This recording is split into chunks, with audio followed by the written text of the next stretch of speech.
you co-authored a book on grounding. Can you explain what that is? We talked about it a little bit before, and what is actually physically happening when you do that. Well, when you put your bare feet on the earth, you're taking in the Mother Earth energy.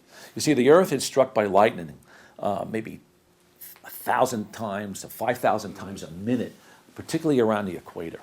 Then you have solar flares, you have solar radiation coming in. And what this is basically, we've only determined with quantum physics in the last few years that electrons, they're not particles, they're wavelengths.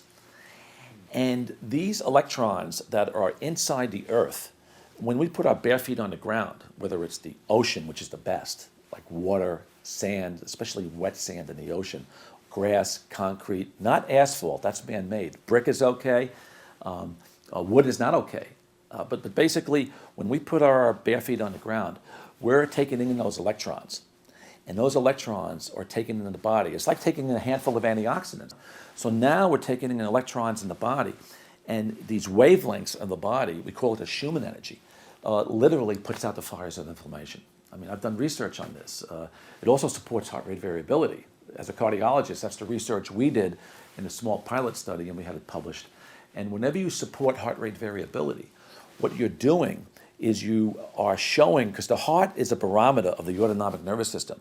When our autonomic nervous system is jacked up from, let's say, fear or vigilance, or jacked up from Wi-Fi, we have an imbalance in the autonomic nervous system. And that's why people can develop symptoms. We have an overbalance of sympathetic drive.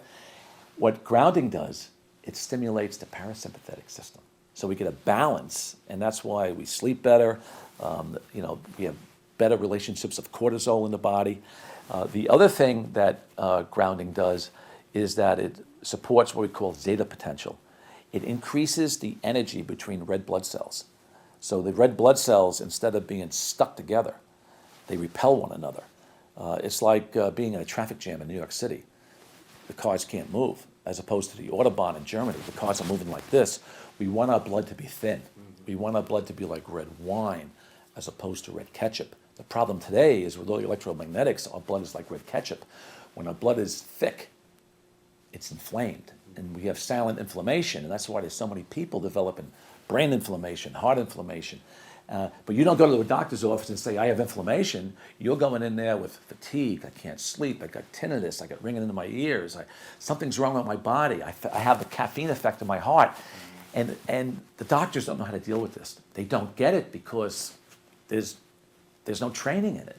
So that's why we have to really look at our computerized informational age as an age of unforeseen frequencies. And I'll tell you this, the unseen frequencies are more powerful, and they can be helpful, like the Earth's energy, or they can be destructive energy. And it's the unseen frequencies are the ones that are so much more powerful than what we can see. So that's the important part of learning about grounding, about electromagnetics. Some are good vibrations, some are bad vibrations, and that's what I'm going to talk about in the conference.